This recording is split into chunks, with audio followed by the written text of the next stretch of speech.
On today's episode of Deconstructing and Debunking Christianity, today's Sunday. They have gone again to go and worship Jesus.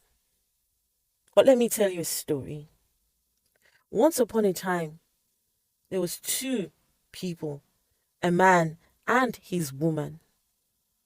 They had no clue what they were doing. They had no knowledge of what was good or what was bad. But the one who created them, who knew the difference between good and bad, decided to give them instructions, knowing that they had no knowledge what they were doing. And so, these two, they carried on.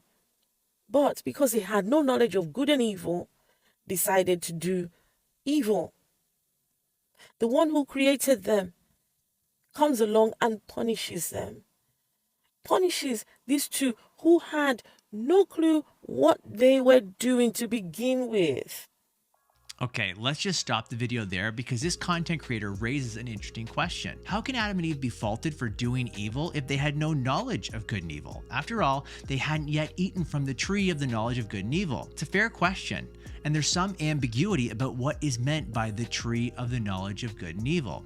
So what does it mean? Here are 3 thoughts, and let me know what you think in the comments. First, it can't mean Adam and Eve weren't aware of the difference between good and evil. Well, why not? Notice Eve is already discerning or evaluating good from bad in Genesis 3:6. It says, "So the woman saw the tree was good for food, and that it was a delight to the eyes." So she has at least some awareness that the tree is good and not bad. Furthermore, in chapter 2, God gives the command, "You shall not eat."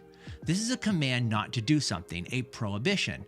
But a prohibition assumes that they had some moral awareness. For example, it's good to obey the command and bad to disobey the command. The tree of the knowledge of good and evil must be more than intellectual information or knowledge about good and evil. Instead, the act of eating from the tree disobeys God's command and brings an experiential knowledge of good and evil that they didn't have before. So when this creator says they had no idea what they were doing, she's wrong.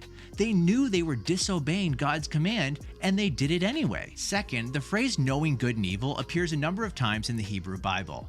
In each case, knowing or discerning good and evil seems to be linked with moral maturity or wisdom. For example, Solomon asked God for wisdom in 1 Kings 3. He says, "I am but a little child, so give your servant a heart that listens, to judge your people, to discern between good and evil." Or speaking to the Israelite children in Deuteronomy 1:39, it says that they had no knowledge of good or evil. So knowing good and evil in the Hebrew Bible is a sign of moral maturity and wisdom. Before the fall, Adam and Eve are morally innocent and immature. This is where things get interesting. They saw that this particular tree could change all that.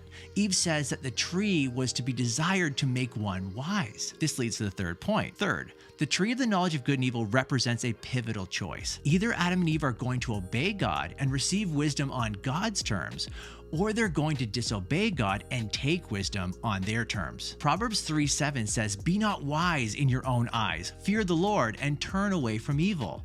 A few chapters later, Proverbs 9:10 says, "The fear of the Lord is the beginning of wisdom." So there are those who fear God and those who don't.